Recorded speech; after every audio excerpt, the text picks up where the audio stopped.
Dear student, आज हम पढ़ेंगे क्लास 6 हिंदी पाठ 11। पाठ का नाम है नई सुबह। तो इस पाठ में कहानी दी गई है जिसमें दहेज प्रथा की बुराइयों के बारे में बताया गया है। तो आइए हम इस पाठ को रीड करते हैं।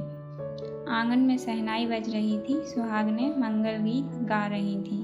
देवकी चाची फूली नहीं समा रही थी, कभी इधर कभी उधर सजी धजी मेहमानों के स्वागत में व्यस्त नजर आ रही थी। खुशी के वातावरण में भी गीता अनमनी सी अपने कमरे में बैठी थी। आज उसकी शादी होने वाली थी। बारात तो सुबह ही आ गई थी। चाचा, ताऊ, पिता, भाई सभी बारातियों की सेवा में व्यस्त थे। बारात वालों की फरमाइशें चल रही थी, सब उन्हें पूरा करने में लगे थे। क्या माहौल था? आंगन में शहनाई बज रही थी, मतलब शादी का माहौल था और मेहमानों का स्वागत किया जा रहा था। और खुशी के वातावरण में भी गीता, जिसकी शादी होने वाली थी, वो अनमनी सी अपने कमरे में बैठी थी। बारात तो सुबह ही आ गई थी। चाचा, ताऊ, पिता सभी क्या थे? बारातियों की सेवा में व्यस्त थे। गीता देवकी की इकलौती लड़की थी। महिलाओं द्वारा उसके भाग्य को सराहा जा रहा था।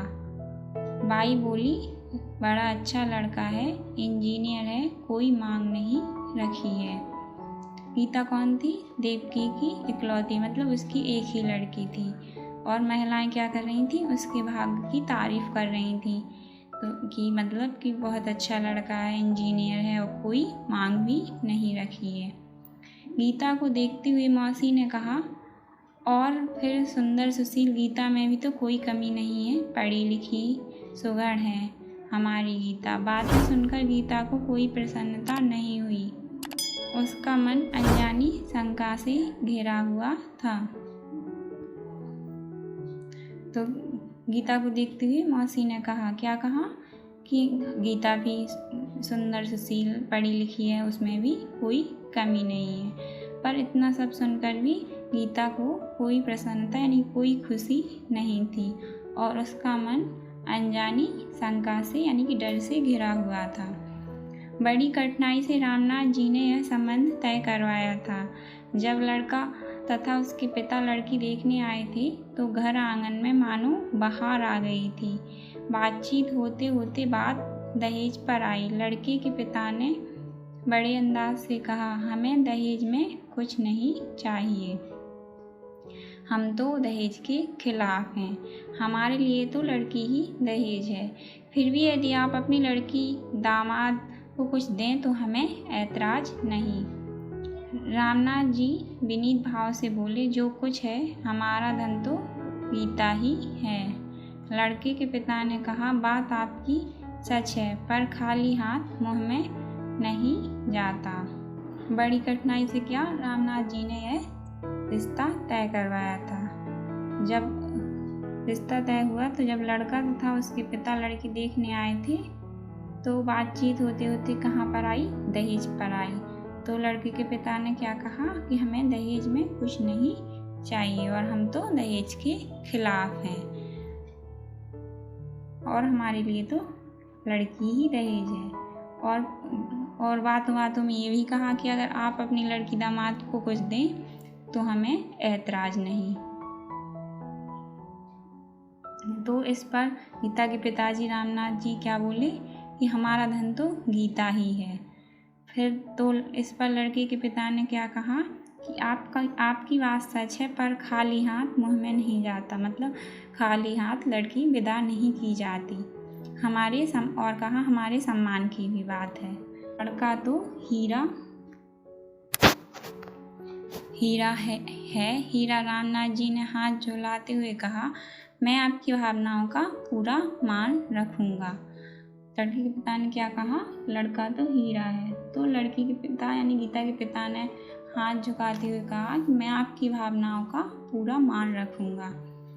और संबंध तय हो गया। ये बातें गीता को अच्छी नहीं लगी। शायद पिताजी लड़के के पिता की इच्छा जान नहीं पाए। गीता को उनकी बातों में छलावा स्पष्ट नजर आ रहा था, परंतु लोक लाज के कारण बड़ों के बीच में बोलना उसने उचित नहीं समझा। जब लड़के के पिता गीता के पिता इस बातें कर रहे थे तो गीता को उसमें लगा कि ये लोग छल कर रहे हैं, मतलब कि दहेज के लालची दिख रहे हैं, लेकिन और उसके पिताजी ये सब समझ नहीं पा रहे हैं, लेकिन उसने शर्म के कारण बीच में बोलना उचित नहीं समझा। वह उस समय चुप रही। उनके जाने के बाद उसने अपनी माँ देवकी से कहा, माँ, मुझे इन लोगों की बातों से लग रहा है कि ये दहेज के लालची हैं, दहेज मांगेंगे। गीता ने किससे कहा? अपनी माँ से कहा। पर माँ कब मानने वाली थी? वह बोली, बेटी थोड़ा बहुत तो सभी करते हैं और हम भी करेंगे, इसमें चिंता की कोई बात नहीं। उसकी माँ बोली, कैसा सुंदर राजकुमार सा लड़का है, अच्छा भरा पूरा परिवार मिला है, घोड़ा गाड़ी सुख के सभी साधन हैं। मैं तो धन्य हो गई जो ऐसा रिश्ता मिला है। उसकी माँ ने उसे समझाया। गीता ने व्यवस्था से कहा, माँ, सब साधनों से सुख नहीं मिलता, लोग अच्छे होने चाहिए। आपने शंभुपुरा वालों का रिश्ता उनकी गरीबी के कारण ठुकराया, पर मुझे लगता है कि वे लोग अच्छे हैं। गीता ने क्या कहा अपनी माँ से? कि साधनों से सुख नहीं मिलता, बल्कि लोग अच्छे होने चाहिए। और पहले उसका रिश्ता शंभुपुरा होने वाला था, तो उनकी गरीबी के कारण उनका रिश्ता ठुकरा दिया गया था। तो गीता ने कहा, लेकिन लगता है कि वे लोग अच्छे हैं। चुप रह, ऐसी बातें मत कर, कोई सुन लेगा तो क्या कहेगा? गीता को झिड़कते हुए माँ ने कहा। सुसंस्कारी गीता चुप्पी साध गई। जब उसकी माँ ने उसे चुप कराया तो वो चुप्पी साध गई। सांझ हुई, बारात के स्वागत की तैयारी होने लगी। दिन भर बारातियों और दूल्हे के नखरे उठाते उठाते चाचा ताऊ भी झल्लाने लगे। मतलब शाम हुई, सांझ हुई मतलब शाम हुई, और बारात की स्वागत की तैयारी होने लगी, और बारातियों के और दूल्हे के स्वागत के नखरे उठाते उठाते चाचा ताऊ भी झल्लाने लगे, मतलब उन्हें भी गुस्सा आने लगी। चाचा रामनाथ से बोले, यह भी कोई बात है? वे लोग बात बात में अड़ रहे हैं, दिन के खाने में आइसक्रीम मांग रहे हैं। यह गांव है, यहाँ क्या तुरंत आइसक्रीम मिलती है? तुम्हें भी तो पता भी है। नहीं, मैंने सूरज को मोटरसाइकिल से कस्बे भेजकर मंगवाई। ये तो तंग कर रहे हैं, मतलब परेशान कर रहे हैं। रामनाथ बोला, भाई बाराती हैं, थोड़ा बहुत तो तंग करते हैं, बुरा मत मानो। चलो, बारातियों के स्वागत के लिए आई फूल मालाएं कहाँ हैं? वह बोला, वह तो गीली बोरी में दबा कर रखी हैं। फिर सभी अपने काम में लग गए। गाजी बाजों के साथ बारात बड़ी ठाट बाट के साथ आई। दूल्हा घोड़ी से उतरा और वहीं खड़ा रह गया। दूल्हा और उसके पिताजी बोले, रामनाथ जी, दूल्हा दरवाजे पर कार में बैठकर ही आएगा, पैदल कैसे आए? कुछ व्यवस्था करो। जब बारात आई और दूल्हा घोड़ी से उतरा तो लड़के के पिता क्या बोलने लगे कि गीता के पिता से, यानी कि रामनाथ जी से, कि दूल्हा कार में बैठकर ही आएगा, कुछ व्यवस्था करो। रामनाथ जी के पांव तले जमीन खिसकने लगी। कार यहाँ कहाँ से लाएं? किसी ने कहा, सेठ जी की मांग लाएं। दूल्हे के पिता ने कहा, हम मांगी हुई कार की नहीं, अपनी कार की बात कर रहे हैं। दूल्हा इंजीनियर है, कार तो चाहिए ही है। यह सुनकर घराती और बाराती कानाफूसी करने लगे। मतलब यह सुनकर सब चौंक गए और सब आपस में बातचीत करने लगे। थोड़ी देर पहले जो रौनक थी वह समाप्त हो गई। बाजे बंद हो गए, सन्नाटा छा गया। रामनाथ अपना सिर पकड़कर बैठ गए। मतलब जो खुशी थी वो सबके मन में चिंता आ गई, और सब जो गाजे बाजे बज रहे थे सब बंद हो गए, और लड़की के पिताजी यानी कि रामनाथ अपना सिर पकड़कर बैठ गए। उन्हें चाचा पकड़कर घर में लाए। बारात भी जनवास से लौट गई। बात बढ़ गई। सजी संवरी गीता वरमाला की तैयारी में थी, तभी उसने सुना कि दूल्हे ने कार की मांग रखी है। वह सिर से पांव तक कांप गई। एक बार तो उसे लगा कि उसकी सांस ही थम गई है। यह सुनकर गीता को भी झटका लगा और वो भी उसकी भी सांस सी समानो रुक गई। किंतु दूसरे ही पल उसने कड़क आवाज़ में कहा, माँ, मैंने कहा था, आपने मेरी बात नहीं मानी। मैं इस लड़के से शादी नहीं करूँगी। गीता ने अपनी माँ से कहा। बात दूल्हे के कानों तक पहुँची। वह घबरा गया, अपने पिता को कोसने लगा। गीता की बात सुनकर दूल्हा घबरा गया और अपने पिता को कोसने लगा और बोला, अब तो बाजी हाथ से निकल गई थी। इधर गीता ने अपने पिताजी से निवेदन करते हुए कहा, अगर आप बुरा ना माने तो एक बात कहूँ, यदि कोई व्यक्ति वधू या उसके माता पिता या अन्य नातेदार या संरक्षक से किसी दहेज की प्रत्यक्ष रूप से या अप्रत्यक्ष रूप से मांग करता है तो वह दंडनीय होता है। मतलब गीता के पिताजी ने निवेदन करते हुए वधू पक्ष से कहा। इधर गीता ने अपने पिताजी से निवेदन करते हुए कहा, अगर आप बुरा ना माने तो एक बात कहूँ, यदि कोई व्यक्ति वधू या उसके माता पिता या अन्य नातेदार या संरक्षक से किसी दहेज की प्रत्यक्ष रूप से या अप्रत्यक्ष रूप से मांग करता है तो वह दंडनीय होता है। गीता ने निवेदन करते हुए अपने पिता से अपनी बात रखी।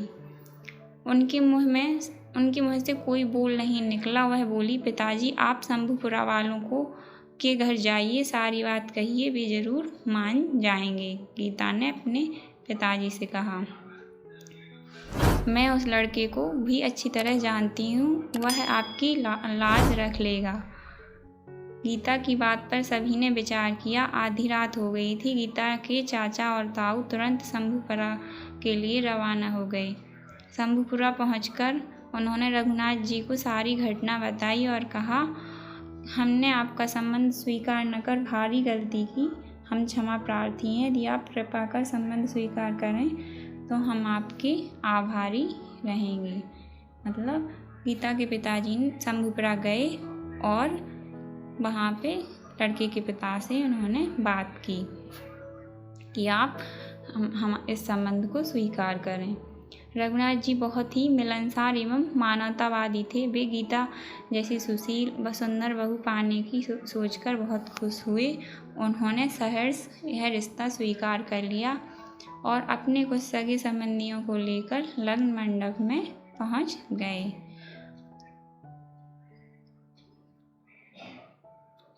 गीता के पिता की बात सुनकर रघुनाथ जी तुरंत मान गए और अपने कुछ सगे संबंधियों को लेकर लग्न मंडप में पहुंच गए। मध्य रात्रि के बाद विवाह संपन्न हुआ। सुबह होते होते गीता की विदाई हो गई। इधर रात भर दूल्हा और उसके पिता बेचैनी से टहलते रहे। उन्हें इंतजार था कि कोई मनाने आएगा। कुछ बाराती भी बुरा भला कहते हुए चले गए, कुछ रुके रहे। जब उन्हें पता लगा कि रात में लड़की को ब्याह कर विदा कर दिया गया है, तब उन पर मानो घड़ों पानी पड़ गया। उन्होंने जल्दी जल्दी अपना सामान समेटा और सिर पर पांव रखकर भाग खड़े हुए। मतलब जब उन्हें पता चला कि गीता की शादी हो गई है और वो विदा हो गई है, तो वो शर्म के मारे जल्दी जल्दी भाग खड़े हुए। कार के स्थान पर अपमान का दहेज लेकर उन्हें बिन ब्याहे घर लौटना पड़ा। सब तरफ बदनामी हुई सो अलग। गीता का आंचल आशीषों से भर गया। यह नई सुबह गीता के लिए नई खुशियाँ लेकर आई थी। लेसन में दहेज प्रथा के बारे में बताया गया है, किस प्रकार लड़की वालों को परेशान करते हैं और दहेज की मांग रखते हैं, लेकिन हमें उनकी मांग को स्वीकार नहीं करना चाहिए बल्कि उसका विरोध करना चाहिए।